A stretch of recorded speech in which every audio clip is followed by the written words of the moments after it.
What's up, church siblings in the Minneapolis Area Synod? This is Mike Russert, and I'm a pastor and community curator with Intertwine Northeast, one of our new starts in the Synod. First, thanks for your support in helping make the Intertwine community possible. We're really grateful for the Synod and for partners who support us in prayer and with finances and just encouragement.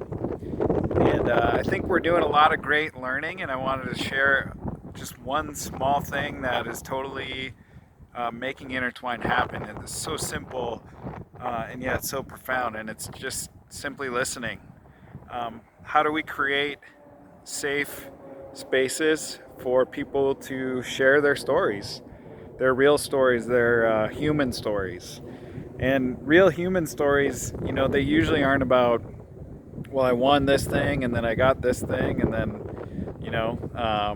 my kid made the honor roll and blah blah blah. I mean, yes, sometimes that happens, but those are really kind of boring stories and oftentimes not the whole truth. So, how are we actually a community that makes space for our stories and experiences of suffering or difficulty or maybe even overcoming difficulties?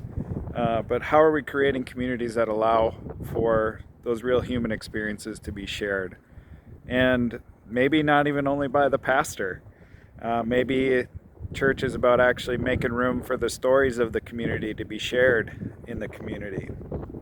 And I think about how this happens all the time in the Gospels. I think about Jesus showing up as a listener. And I particularly like to look at the Gospel of Mark for looking at Jesus as a listener. And one of my favorite stories is about when the hemorrhaging woman comes up to him in a crowd and touches his robe and experiences healing, and this power goes out of Jesus and notices it. And then what does Jesus do but make room for her to tell him the whole story, all of what she's been experiencing. And that's just this beautiful thing. Like, he stops even after this healing's already happened and says, tell me your story, tell me the whole thing. And it did say that the power went out from his robe, but I'm pretty sure the biggest element of the healing was simply in being heard and having her humanity being recognized and honored, the wholeness of her humanity. So how are we as church creating space for one another's stories? How are we at showing up as listeners, not as fixers, by the way, simply as listeners, ministering through presence? Dr. Andy Root is a local theologian with Luther Seminary, and he lifts up this thing that was coined by Bonhoeffer called play sharing. That when we show up in one another's lives as listeners, not as fixers, but just through that ministry of presence, something mysterious happens, like that divine and human hypostatic union. To get into the theological weeds, something about that is even going on there. So, how are you as communities that are following Jesus, who was a listener, how are you guys creating that in your own communities and in your own lives?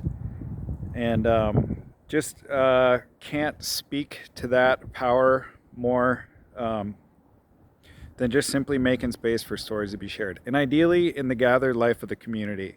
This is the last thing I'll say on that, and then I'll stop talking.